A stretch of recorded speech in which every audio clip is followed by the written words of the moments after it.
મિત્રો, વાર્તા સાંભળીને ચોંકી જશો. ભાવનગરના એક શાંત વિસ્તારમાં બે ઘર આમને સામને હતા. એક ઘરે નીલ રહેતો અને બીજા ઘરે હેતલ રહેતી. બાળપણથી જ બંને એકબીજાને ઓળખતા. બાળપણમાં જ્યારે શેરીમાં ક્રિકેટ રમાતું ત્યારે હેતલ બારીમાંથી જોઈ લેતી. નીલ બોલ મારતા પહેલા જ હેતલ તરફ એક નજર જરૂર કરતો હતો. ત્યારે કોઈને ખબર નહોતી કે આ નજર એક દિવસ લાગણીઓમાં ફેરવાઈ જશે. સમય પસાર થયો. બંને મોટા થયા. નીલ હવે બેંકમાં નોકરી કરતો હતો. હેતલ સ્કૂલમાં શિક્ષિકા બની ગઈ હતી. બંને વ્યસ્ત થઈ ગયા, પણ એક ટેવ ક્યારેય બદલાઈ નહીં. સવારે 8 વાગે નીલ ઘરેથી નીકળે ત્યારે જ હેતલ બારીનો પડદો થોડોક ખોલે. કોઈ શબ્દ નહીં, ફક્ત એક નજર અને હળવું સ્મિત. સાંજે જ્યારે હેતલ ટેરેસ તરફ કપડાં સુકાવા જાય છે ત્યારે નીલ પણ મોબાઈલ લઈને ટેરેસ પર આવી જાય છે. વાતો બહુ ઓછી થતી, પણ એકબીજાની હાજરી પૂરતી લાગતી. એક દિવસ વરસાદ પડતો હતો. હેતલ સ્કૂલથી પાછી આવતી. નીલે દૂરથી જોઈ લીધું હતું. એ તરફ જ પોતાનું બાઇક લઈને ગયો. બેસી જા, ભીંજાઈ જઈશ.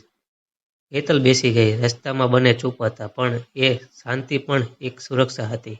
ઘરે પહોંચ્યા પછી હેતલ બોલી, આભાર. નીલ ફક્ત એટલું જ બોલ્યો, હંમેશા. એક સાંજે હેતલના ઘરમાં વાત ચાલી રહી હતી. માતા પિતાએ કહ્યું, એક સારો પ્રપોઝલ આવ્યો છે. હેતલના દિલમાં હળવો ધબકારો થયો, પણ એણે નીલ તરફ જોયું, પણ નીલે કંઈ જ કહ્યું નહીં. કેટલાક દિવસ બંને ચૂપ જ અજાણી ચૂપી રહી. નીલને અંદરથી ડર લાગતો હતો, જો એ દૂર થઈ જશે તો, પણ એણે ક્યારેય પોતાના દિલની વાત કહી નહોતી. હવે શબ્દો ભારે લાગતા હતા. લગ્ન માટે છોકરો જોવા આવવાના દિવસો નજીક આવી ગયા. તેના પહેલા રાત્રે નીલ લાંબા સમય સુધી ઊંઘી શક્યો નહીં.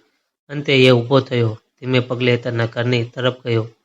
હેતલ ટેરેસ પર હતી. નીલ બોલ્યો, હેતલ, જો તું ખુશ હોય તો હું કંઈક કહી શકું છું, પણ જો તું ફક્ત મારા શબ્દોની રાહ જોતી હોય તો હું કાલે તારા ઘરે વાત કરવા આવી જાઉં.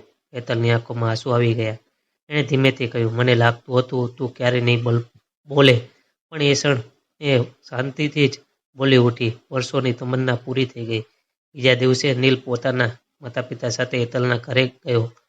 કોઈ મોટો ડ્રામા નહોતો, કોઈ ઊંચા અવાજ નહોતો, ફક્ત સચ્ચાઈ અને સન્માન હતું. હેતલના પપ્પાએ પૂછ્યું, તમે બંને ખુશ રહેશો? નીલ અને હેતલ એકબીજાને જોયા. બંને હંમેશા હસ્યા. જવાબ શબ્દોમાં નહોતો, પણ આંખોમાં હતો. લગ્ન નક્કી થઈ ગયું.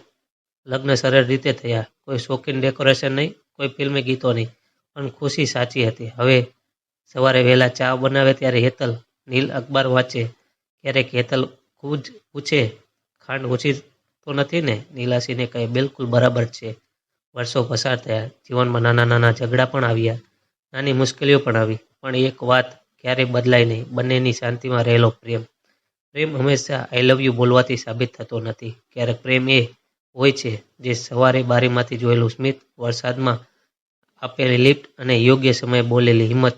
સ્વર વગરનો પ્રેમ જ સૌથી લાંબો ટકતો હોય છે. જો વાર્તા મજા આવી હોય તો પછી રાહ શું જોવો છો? ચેનલને સબસ્ક્રાઈબ કરવાની